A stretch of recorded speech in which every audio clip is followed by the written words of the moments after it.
Hello everyone, this is डोली पांडे। आज का टॉपिक है हमारा inclusive education, integrated education, special education और नॉर्मल एजुकेशन। ये जो टाइप्स ऑफ एजुकेशन है उनमें डिफरेंस क्या होता है। टोटल कितने टाइप की एजुकेशन होती है? 4 टाइप की एजुकेशन होती है। 4 तरीके की शिक्षा है जो कि बच्चों को दी जाती है। तो ये जो 4 प्रकार की शिक्षा है वो क्या होता है, इनकी मीनिंग क्या होती है, अगर आप इसको थोड़ा सा नॉर्मली समझ लेंगे तो इससे ये हो जाएगा। इससे रिलेटेड जो आपके वन वर्ड टाइप के क्वेश्चंस आते हैं, मतलब ये मेनली आपका पूछा जाता है कि व्हाट के क्वेश्चंस इसमें आते हैं कि क्या होती है इंटीग्रेटेड एजुकेशन या स्पेशल नीड या नॉर्मल। इनमें से एक डिफिनेशन टाइप की आपको दे देंगे और उसमें से सेलेक्ट करने के लिए कह देंगे कि इनमें से कौन सी है जो इंटीग्रेटेड एजुकेशन या इंक्लूसिव एजुकेशन में आएगी। जो आपके लिए मोस्ट इंपॉर्टेंट है वो इंक्लूसिव एजुकेशन है, समावेशी शिक्षा है, क्योंकि यही सबसे ज्यादा इम्पोर्टेंट और आज के टाइम में सारे बच्चों को ध्यान में रखते हुए, सारे बच्चों को अवसर देते हुए, सारे बच्चों की डिग्निटी का ध्यान रखते हुए जो सबसे बेस्ट तरीका है एजुकेशन का वो इंक्लूसिव एजुकेशन को ही माना जाता है। तो डिटेल में इंक्लूसिव एजुकेशन हम पहले ही समझ चुके हैं। इस क्लास में आपको बस केवल इसके डिफरेंसेस क्या है, चारों में अलग अलग एस्पेक्ट में, अलग अलग क्षेत्र में इसको समझेंगे, ठीक है। और आज की क्लास में हम टाइप्स ऑफ ये जो डिफरेंस पढ़ेंगे टाइप्स ऑफ एजुकेशन में वो रहेगा हमारा। बाकी अर्ली आइडेंटिफिकेशन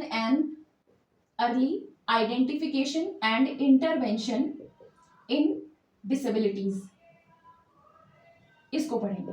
मतलब कि जो अलग अलग तरीके की अक्षमताएं होती हैं उनका पता कैसे लगाया जाए या फिर उनको आइडेंटिफाई कैसे किया जाए, और आइडेंटिफाई करने के बाद किस तरीके से उसके ऊपर काम करके थोड़ा बहुत इंप्रूवमेंट उसमें कर सकते हैं, ठीक है। तो शुरुआत करते हैं। सबसे पहले हमारी इंक्लूसिव एजुकेशन, समावेशी शिक्षा, इसका अर्थ क्या होता है पहले मीनिंग के क्षेत्र में समझेंगे कि इन सबका अर्थ क्या होता है। फिर वातावरण कैसा है वो समझेंगे। उसके बाद टीचर की ट्रेनिंग किस किस तरीके से दी जाती है, तो वन बाय वन फिलॉसफी क्या है इन अलग अलग टाइप के एजुकेशन की धीरे धीरे करके समझेंगे। इंक्लूसिव एजुकेशन क्या होती है?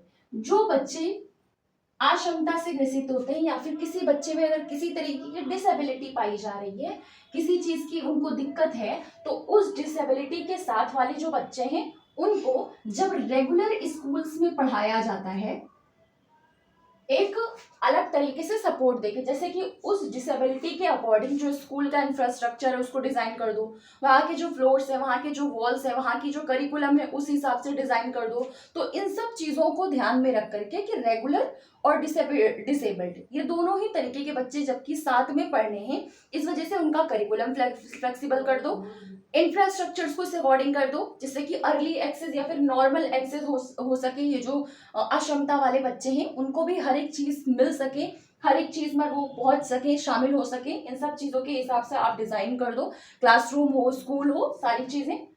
तो मेनली ये क्या है कि इंक्लूसिव एजुकेशन क्या होता है, जब डिसेबल्ड बच्चों को रेगुलर स्कूल में नॉर्मल बच्चों के साथ में पढ़ाया जाता है, थोड़ा बहुत उनकी सपोर्ट उनके हिसाब से चीजों में चेंजेस वगैरह करके, तो इसी को इंक्लूसिव एजुकेशन कहते हैं।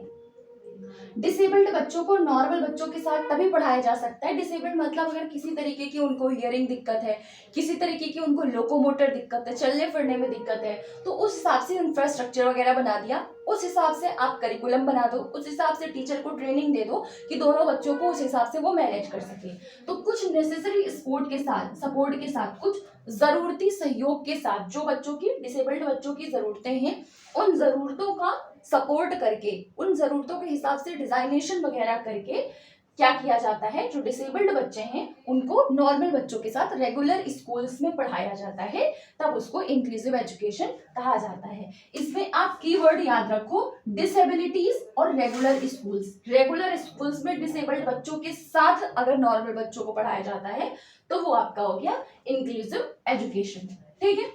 फिर बात करते हैं इंटीग्रेटेड एजुकेशन की, समाकलित शिक्षा है उसकी बात करते हैं। इसमें क्या होता है, childrens admitted in regular schools with some adjustment, मतलब कि इनका जो स्कूल है वो नॉर्मल बच्चों के साथ ही होगा, जैसे कि ये अरेंजमेंट, ये हो गया रेगुलर स्कूल। इस रेगुलर स्कूल में अलग अरेंजमेंट के साथ थोड़ा बहुत एडजस्टमेंट वगैरह करके जो ये डिसेबल्ड बच्चे हैं उनको भी उसी स्कूल में पढ़ाया जाएगा। इसमें क्या था, सेम क्लास है, सेम क्लास में सारे बच्चों को पढ़ाया जाएगा, चाहे वो डिसेबिलिटीज वाले हो चाहे वो नॉर्मल बच्चे हो। जो इंटीग्रेटेड एजुकेशन है उसमें पढ़ाया तो सेम ही स्कूल में जाएगा, रेगुलर स्कूल में ही पढ़ाया जाएगा, लेकिन डिफरेंस क्या होगा, उनके लिए अलग से अरेंजमेंट की जाएगी, अलग से क्लास डिजाइन की जाएगी, अलग से हर एक चीज की जाएगी उनके हिसाब से।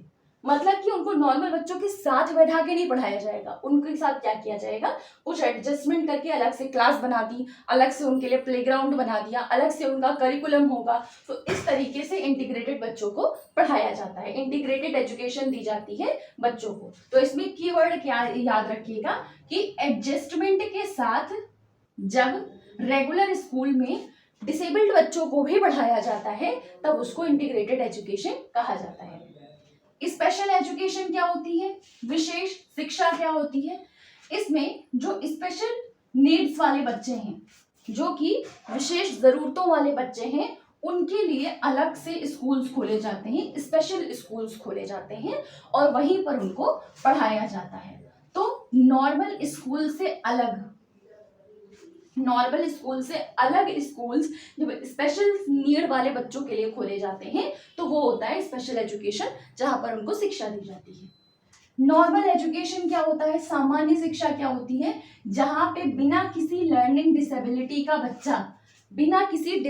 का बच्चा जब किसी स्कूल में पढ़ता है, मतलब उस स्कूल को डिजाइन ही किया जाता है जिसमें कि सिर्फ और सिर्फ नॉर्मल बच्चे होते हैं, कोई भी डिसेबिलिटी से ग्रसित या फिर डिसेबिलिटी वाला बच्चा उस स्कूल में एडमिशन नहीं लेगा। इस तरीके के जो स्कूल्स होते हैं उनको नॉर्मल स्कूल या सामान्य स्कूल बोला जाता है। ठीक है, तो ये था आपका 4 तरीके की जो शिक्षा है वो। अब इन सब जगहों का इन्वायरमेंट कैसा होता है, वातावरण कैसा होता है। पहली चीज, क्लासरूम की बात करें चाहे करिकुलम की बात करें, दोनों का दोनों सेम होगा, चाहे वो डिसेबिलिटीज वाले बच्चे हों चाहे वो नॉर्मल बच्चे हों। तो जब नॉर्मल बच्चे और डिसेबल्ड बच्चे दोनों तरीके के बच्चों के लिए क्लासरूम और करिकुलम दोनों सेम होता है, तो इस तरीके का वातावरण बनाया जाता है इंक्लूसिव एजुकेशन में। रेगुलर स्कूल में जब अलग से अरेंजमेंट्स किए जाते हैं स्पेशल नीड या फिर डिसेबिलिटीज वाले बच्चों के लिए, तो वो होता है इंटीग्रेटेड एजुकेशन का आपका इन्वॉल्वमेंट। क्या होता है, सेपरेट अरेंजमेंट किए जाते हैं जो डिसेबिलिटीज या फिर स्पेशल नीड्स वाले बच्चे होते हैं उनके लिए। स्पेशल एजुकेशन में जो इन्वॉल्वमेंट होता है वो कैसा होता है, बिल्कुल ही अलग स्कूल उनके लिए बनाया जाता है, सेग्रीगेटेड स्कूल्स बनाए जाते हैं। ये बहुत गलत है, गलत इन द सेंस इस वजह से है कि जब नॉर्मल बच्चों को पता ही नहीं है कि किस किस तरीके की डिसेबिलिटीज या फिर लोगों को किस किस तरीके की दिक्कतें होती हैं, तो फिर क्या होगा, कल को समाज में एक बच्चा दूसरे बच्चे के सामने निकलेगा, एक डिसेबिलिटीज वाला बच्चा नॉर्मल बच्चे के पास निकलेगा, तो नॉर्मल बच्चे ने ऐसा कुछ तो देखा नहीं है, तो वो क्या करेगा, उसको डिमोटिवेट करने की कोशिश करेगा, उसका मजाक उड़ाएगा, क्योंकि उसको साथ में शिक्षा नहीं दी गई है, साथ में कोऑपरेशन की भावना, एम्पैथी की भावना उनके अंदर नहीं आई है। तो जब ऐसा कुछ हुआ ही नहीं है तो इससे क्या होगा, सेग्रीगेटेड स्कूल्स में पढ़ाया जाएगा, तो फिर जो सोसाइटी कल को बनेगी वो ना किसी सोसाइटी को कुछ सर्व कर सकती है, ना किसी समाज के लिए कुछ अच्छा कर सकती है, और ना ही वो देश को कुछ अच्छा दे सकती है।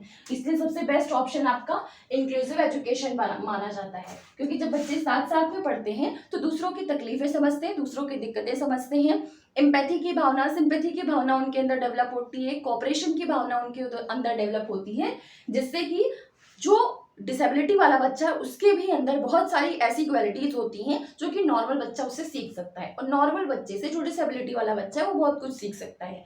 तो इस कॉपरेशन से बहुत सारी नॉलेज या फिर बहुत सारी स्किल्स एबिलिटीज का आदान प्रदान होता है, जो कि बहुत जरूरी है एक अच्छे समाज के लिए, अच्छी कम्युनिटी के लिए, अच्छे नेशन के लिए।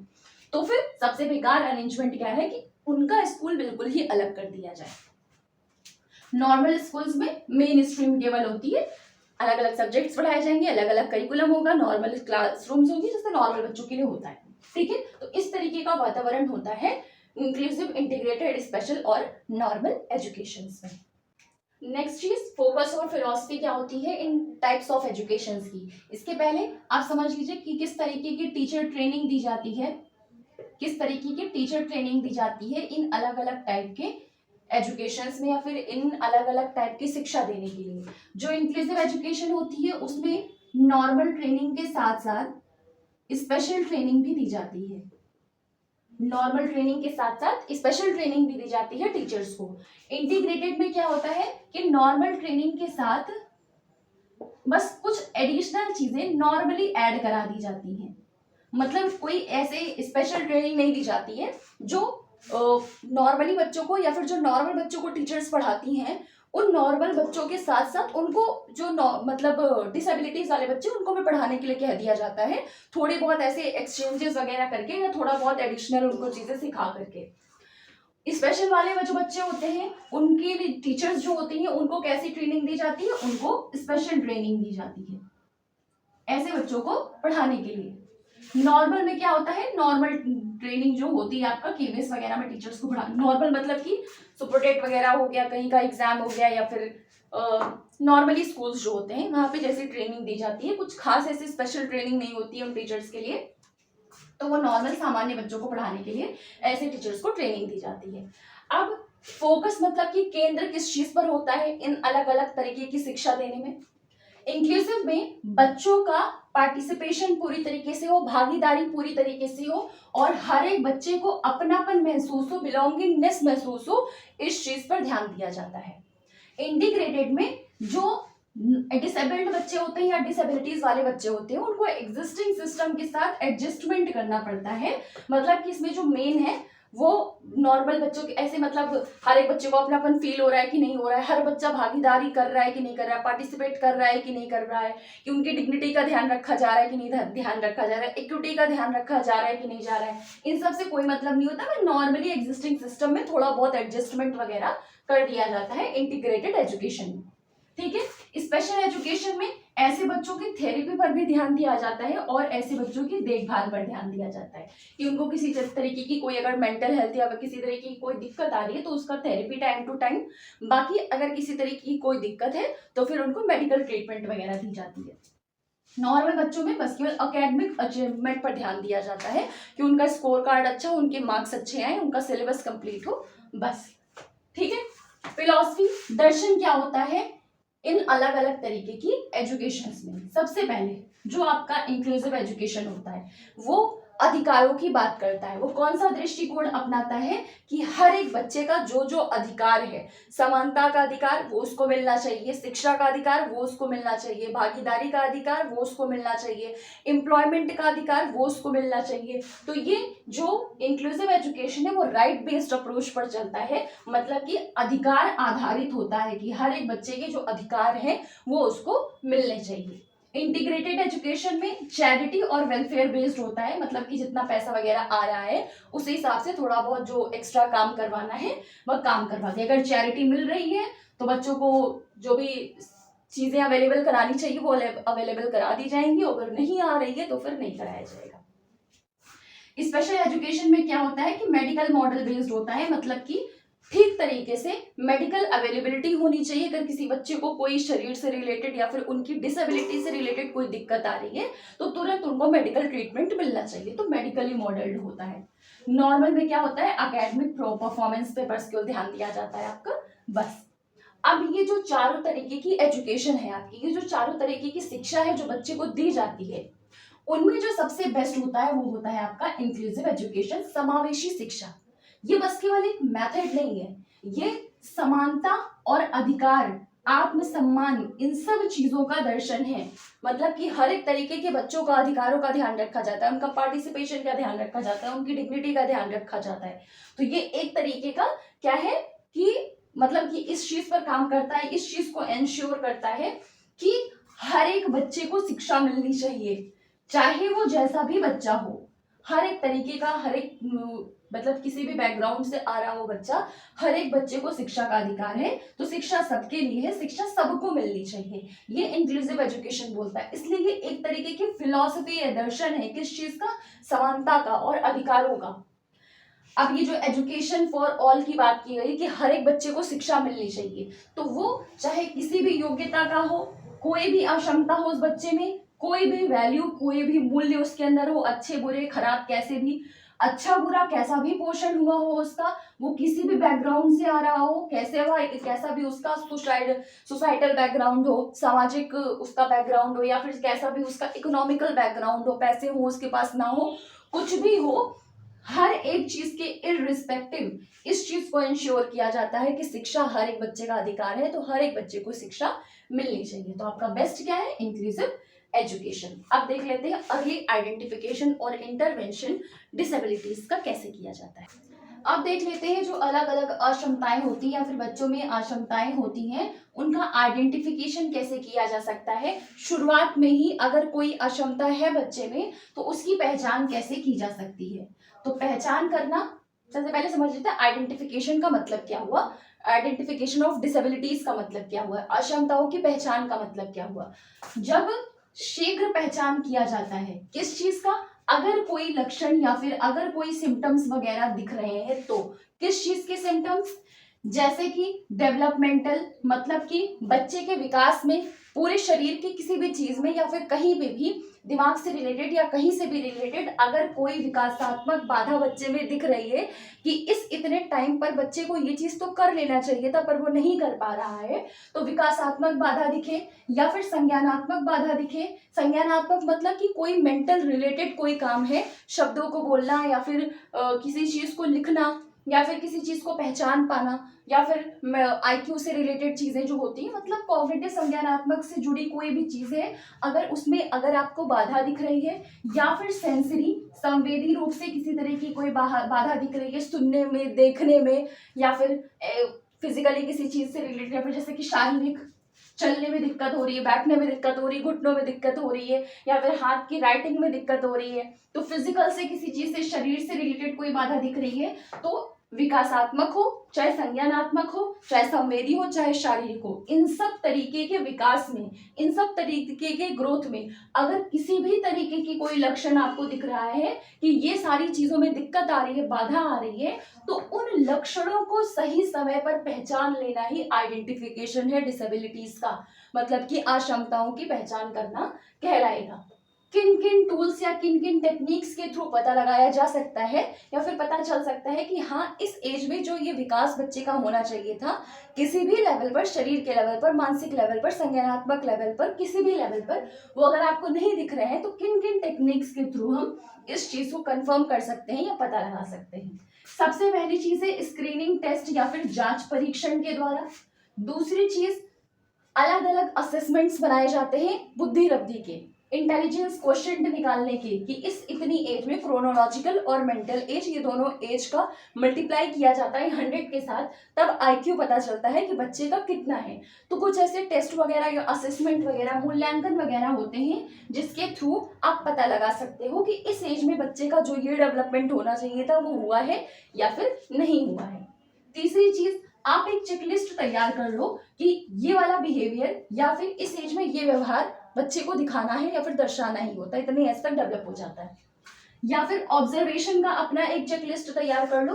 तो इन दोनों का एक चेकलिस्ट तैयार करो और उस चेकलिस्ट के अकॉर्डिंग चेक करते रहो कि क्या क्या चीजें हैं जो बच्चे के प्रॉपर तरीके से है और कौन सी चीज है जो कि ठीक तरीके से काम नहीं कर रही है। तो प्रेक्षण या फिर व्यवहार सूचियों के द्वारा पता लगाया जा सकता है। मेडिकल इवैल्यूएशंस होते हैं, अगर आपको कहीं लग रहा है कि किसी चीज में कोई दिक्कत आ रही है तो तुरंत मेडिकल इवैल्यूएशन कराइए, या फिर नॉर्मली भी अगर नहीं भी दिख रहा है तब भी टाइम टू टाइम छोटे बच्चे का मेडिकल इवैल्यूएशन वगैरह चिकित्सकीय परीक्षण कराते रहिए जिससे कि आपको पता चल सके कि प्रॉपर डेवलपमेंट हो रहा है, ग्रोथ हो रही है कि नहीं। पांचवी चीज क्या है, शिक्षक और पेरेंट्स इन दोनों की जो रिपोर्ट्स हैं या फिर ये दोनों जो भी बच्चे के बारे में बता रहे हैं उनकी रिपोर्ट तैयार करते रहिए, उन दोनों रिपोर्ट्स के हिसाब से मैच करिए, आप उन रेफरेंस को यूज करिए जिसके थ्रू आप पता लगा सकते हैं कि किसी तरीके की कोई बाधा इन सब चीजों में आ रही है या फिर नहीं आ रही है। तो यही होता है आइडेंटिफिकेशन ऑफ डिसेबिलिटीज में कि अलग अलग किसी भी तरीके का कोई भी साइन या सिम्टम दिख रहा है, किसी तरीके की कोई भी बाधा दिख रही है डेवलपमेंट में बच्चे के या फिर कोई भी डिसेबिलिटी के लक्षण दिखाई पड़ रहे हैं, तो तुरंत आप उसको सही टाइम पर पहचान करिए जिससे कि थोड़ा बहुत इंप्रूवमेंट उसमें किया जा सके। ये हम पढ़ेंगे इंटरवेंशन, ठीक है। और ये टूल्स और टेक्निक्स हैं जिनके थ्रू हम रिकग्निशन या पहचान कर सकते हैं कोई भी साइन या सिम्टम दिख रहा है तो।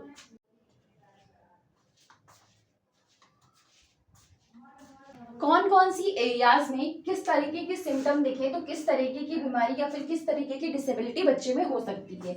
अगर आपको लर्निंग के क्षेत्र में दिखे कि बच्चे को रीड करने में दिक्कत आ रही है, बच्चे को लिखने में दिक्कत आ रही है, राइटिंग डिफिकल्टी हो रही है, या फिर बच्चे को किसी चीज को समझने में दिक्कत हो रही है, लिखी हुई चीज को समझने में दिक्कत हो रही है, डिफिकल्टी हो रही है, तो इसका मतलब कि ये सारी चीजें क्या है, रीडिंग, राइटिंग, अंडरस्टैंडिंग, लिखने में, पढ़ने में, समझने में, इन तीनों चीज को करने में अगर बच्चे को समस्या आ रही है तो ये किस चीज के सिम्टम है कि बच्चे को बच्चे को डिसलेक्सिया की दिक्कत हो सकती है, पठन वैकल्य की दिक्कत हो सकती है।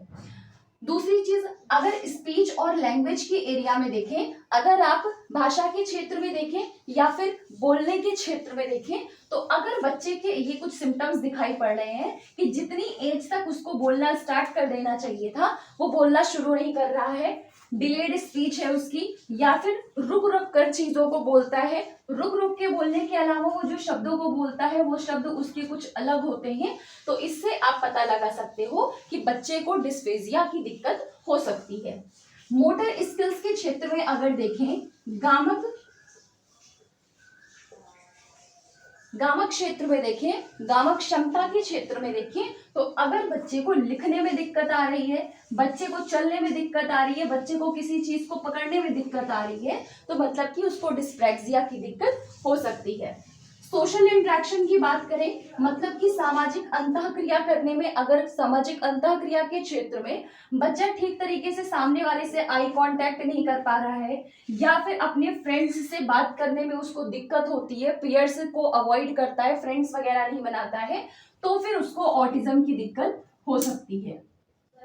ठीक है, अगर ध्यान देने के क्षेत्र में देखें, किसी चीज पर ध्यान केंद्रित करना या फिर अटेंशन करना, ध्यान लगाना, अगर इस क्षेत्र में देखें कि बच्चे के अंदर कुछ सिम्टम्स दिखाई दे रहे हैं, हाइपर एक्टिविटी, उसका बिहेवियर जो है वो हाइपर एक्टिव हो रहा है, हाथ पैर उसका बिना किसी वजह से हमेशा मूवमेंट में रहता है, या फिर इम्पल्सिव बिहेवियर दिखा रहा है, तो इसका मतलब है कि बच्चे को ADHD की समस्या या ADHD की दिक्कत हो सकती है। इसके अलावा कुछ छोटी छोटी चीजें होती हैं जिनके थ्रू आप पता लगाइए, आप लगातार बच्चे को बुला रहे हैं, 3 साल का हो गया है, 3.5 साल का हो गया है, और अगर वो आपकी बात को ध्यान नहीं दे रहा है, तो इसका मतलब कि उसको हियरिंग में दिक्कत हो सकती है, श्रवण बाधा उसको हो सकती है। अगर कोई चीज उसके सामने है, उसके बावजूद वो बिल्कुल सामने सेंटर पे नहीं देख रहा है, साइड साइड में करके देख रहा है, तो इसका मतलब है कि वो दृष्टि बाधित हो सकता है, या फिर उसकी धीरे धीरे चीजें जो है वो ऐसी है कि वो ठीक तरीके से देख नहीं पा रहा है। मेंटली अगर किसी चीज में कोई कमी या कुछ सिम्टम्स आपको दिख रहे हैं, तो मतलब कि मेंटल रिटार्डेशन की समस्या हो सकती है। अगर इंटेलेक्चुअल रूप से कोई दिक्कत लग रही है तो हो सकता है उसमें इंटेलेक्चुअल डिसेबिलिटी की समस्या हो। तो ये सारी चीजें हैं, अलग अलग चीजों के थ्रू, अलग अलग सिम्टम्स के थ्रू पता लगाया जा सकता है कि किसी तरीके की किसी भी क्षेत्र में कोई दिक्कत तो नहीं है बच्चे को। तो यही पता लगाना आपका होता है आइडेंटिफिकेशन ऑफ डिसेबिलिटीज। अब अगर हमने सही समय पर पता लगा लिया कि ये लक्षण बच्चे में दिख रहे हैं, तो टाइम से उनका मेडिकल करा करके, मेडिकल ट्रीटमेंट वगैरह करा करके, किसी भी तरीके से उनकी जो एक्टिविटीज है उन पे ध्यान देके उसमें थोड़ा इम्प्रूवमेंट करके उनकी इन सारी चीजों को ठीक किया जा सकता है। जितने हद तक जितना जल्दी पता चलेगा उतना ज्यादा ट्रीटमेंट करके, क्योंकि कम एज में जितना ज्यादा ट्रीटमेंट कर दो तो चीजें बेटर हो सकती हैं। तो ये सारी चीजें हैं। तो अब पढ़ेंगे इंटरवेंशन, मतलब कि इन सब चीजों को पता चलने के बाद किस तरीके से उसमें इम्प्रूवमेंट थोड़ा बहुत लाया जा सकता है। इंटरवेंशन ऑफ डिसेबिलिटीज मतलब कि अक्षमताओं में हस्तक्षेप, मतलब कि अगर पता चल जाए कि ये इस तरीके की अक्षमता है या इस तरीके की जो डिसेबिलिटी सिम्टम है वो बच्चे में दिखाई पड़ रहे हैं, तो उनके लिए किस तरीके का हस्तक्षेप किया जा सकता है या किस तरीके के इम्प्रूवमेंट्स किए जा सकते हैं, चीजें की जा सकती है जिसकी वजह से उस डिसेबिलिटी का जो प्रभाव है उसको कम किया जा सके। तो इंटरवेंशन क्या होता है, वो सपोर्टिव स्टेप्स, वो सहयोगात्मक कदम जो कि मतलब कि ऐसा कदम, ऐसी चीजें, ऐसे स्टेप्स जो कि अगर पता है कि डिसेबिलिटी है, उस डिसेबिलिटी के इम्पैक्ट को, उस डिसेबिलिटी के जो प्रभाव है उसको कम कर सकें। ठीक है, तो पहली चीज क्या होगा, इंटरवेंशन क्या होता है, ऐसे सपोर्टिव स्टेप्स जो कि बच्चों की डिसेबिलिटीज का पता लगने पर किया जाता है, जिससे कि उनकी डिसेबिलिटीज का जो इम्पैक्ट है, प्रभाव है, उसको कम किया जा सके और उनकी जो एबिलिटीज हैं, जो उनके अंदर योग्यताएं हैं, उसको बढ़ाया जा सके। इसी को इंटरवेंशन कहते हैं। अब चाइल्ड की एबिलिटीज को किन किन चीजों के थ्रू बढ़ाया जा सकता है, अलग अलग स्ट्रेटजीज का यूज करके, थेरेपीज, चिकित्सा का यूज करके, अलग अलग रिसोर्सेज का यूज करके हम बच्चों की योग्यताओं को बढ़ा सकते हैं, जिससे कि उनके अंदर कोई डिसेबिलिटी है तो उसका असर उनकी मेंटल हेल्थ पे ना पड़े। ठीक है, अब कौन कौन से तरीके के इंटरवेंशन है, कौन कौन प्रकार के जो हस्तक्षेप है वो किए जा सकते हैं अगर किसी भी क्षेत्र में पता लगे कि हाँ ये वाली डिसेबिलिटी है जो कि हमारे बच्चे में है, या फिर अगर स्कूल्स या टीचर्स को पता चले तो वो क्या कर सकती हैं। सबसे पहले अगर प्रारंभिक इंटरवेंशंस, जो अर्ली इंटरवेंशंस है, मतलब कि जो शुरुआती एज के बच्चे हैं, जो 0 to 6 ईयर्स के बच्चे हैं, जन्म से 6 साल तक के वर्ष के जो बच्चे हैं, अगर उनकी कोई डिसेबिलिटी पता चले तो उनके लिए अर्ली इंटरवेंशंस लिए जाते हैं या फिर प्रारंभिक हस्तक्षेप किए जा सकते हैं। किसके द्वारा? उनको सपोर्ट करके, उनको हर एक चीज में सपोर्ट प्रोवाइड करके जो जन्म से 6 वर्ष तक के बच्चे हैं उनके डिसेबिलिटी के प्रभाव को आराम से कम किया जा सकता है। एजुकेशनल इंटरवेंशंस क्या लिए जा सकते हैं, शैक्षिक हस्तक्षेप क्या किए जा सकते हैं, ऐसे बच्चों को इंडिविजुअलाइज्ड एजुकेशनल प्लान्स उनके लिए बनाए जाएं, मतलब कि व्यक्तिगत शिक्षण प्लान बनाए जाएं ऐसे बच्चों के लिए। अगर पता चल गया तो हर एक बच्चे पे ध्यान दिया जा सके, इस तरीके का प्लान बनाएं। स्पेशल एजुकेटर्स के थ्रू स्पेशल ट्रेनिंग देकर के इन बच्चों को पढ़ाया जाए। इंक्लूसिव एजुकेशन का यूज किया जाए, समावेशी शिक्षा का यूज किया जाए, जिससे इनके अंदर कॉपरेशन, पार्टिसिपेशन, डिग्निटी, हर एक चीज का भाव आए, इनको किसी तरीके से सेपरेशन वाला भाव ना महसूस हो। बिहेवियरल थेरेपी, व्यवहार चिकित्सा दिया जा सकता है जो ADHD, ASD और OCD वाले लोग हैं। कैसे? अगर उनको बिहेवियरल थेरेपी दी जाएगी, अगर व्यवहार वाली चिकित्सा दी जाएगी तो व्यवहार चिकित्सा से इनका जो सामाजिक और संवेगात्मक दोनों तरीके का जो व्यवहार है वो बदल सकता है या फिर इम्प्रूव हो सकता है। स्पीच थेरेपी उन लोगों को दी जा सकती है जिनको स्पीच डिले की प्रॉब्लम है, जो थोड़ा सा वो देर से वर्ड्स को बोलते हैं, या फिर अगर किसी बच्चे के अंदर भाषा की डिसऑर्डर्स पाए जाते हैं, लैंग्वेज डिसऑर्डर्स पाए जाते हैं, तो उनको भी स्पीच थेरेपी दी जा सकती है। और इसके अलावा बहुत से तरीके हैं। ऑक्यूपेशनल थेरेपी, हर एक तरीके के जो डिसेबिलिटीज वाले बच्चे हैं उनको दी जा सकती है, जिससे कि कल को चल के उनको जो जनरल लाइफ की चीजें हैं, एक्टिविटीज हैं, उनको करने में किसी तरीके की कोई दिक्कत ना आए और व्यावसायिक रूप से पैसे रुपए की उनकी कोई कमी ना होने पाए। जिनको हियरिंग इम्पेयरमेंट्स वगैरह है, श्रवण बाधा है, या फिर जिनको सुनने में दिक्कत है, देखने में दिक्कत है, उनके लिए सहायक उपकरण दिए जा सकते हैं, असिस्टिव डिवाइसेस दी जा सकती है। ये भी एक तरीके का इंटरवेंशन ही है, हस्तक्षेप ही है। पेरेंटल काउंसलिंग की जा सकती है, अभिभावक को परामर्श दिया जा सकता है, जिससे कि वो किस तरीके से अपने किसी भी पर्टिकुलर डिसेबिलिटी का बच्चा अगर किसी के घर में है तो पेरेंट्स उनको किस तरीके से डील करें, उनकी काउंसलिंग या फिर उनको परामर्श दे करके सिखाया जा सकता है। तो ये सब कुछ इंटरवेंशन है, ये सब कुछ हस्तक्षेप हैं जो कि अक्षमता वाले बच्चों को जिस तरीके की अक्षमता है उस हिसाब से किए जा सकते हैं। स्ट्रेटेजीज में आपका आ जाएगा IEP का यूज करके, इंडिविजुअल एजुकेशन प्लान्स के थ्रू ये स्ट्रेटेजी फॉलो की जा सकती है। थेरेपीज मतलब बिहेवियरल थेरेपी दी जा सकती है उनको, इसके अलावा स्पीच थेरेपी दी जा सकती है, ऑक्यूपेशनल थेरेपी दी जा सकती है। रिसोर्सेज का मतलब है उनको असिस्टिव डिवाइसेस, सहायक उपकरण दिए जा सकते हैं। तो इन सब चीजों के थ्रू जो बच्चे की योग्यताएं हैं उनको इनहेंस किया जा सकता है या फिर बढ़ाया जा सकता है। ये था आपका इंटरवेंशन, मतलब कि early identification and intervention of disabilities। अब आपका जो थर्ड यूनिट का फर्स्ट टॉपिक है वो कंप्लीट हो गया है। थर्ड यूनिट का जो फर्स्ट टॉपिक है वो कंप्लीट हो गया। टोटल 3 ही टॉपिक है आपके, तो पहला टॉपिक आज आपका कंप्लीट हुआ। कल मैं आपका दूसरा टॉपिक स्टार्ट करूंगी, मेंटल हेल्थ।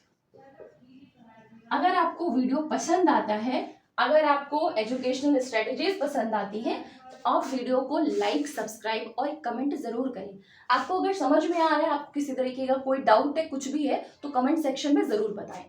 तो मिलते हैं नेक्स्ट वीडियो में मेंटल हेल्थ टॉपिक के साथ। Thank you.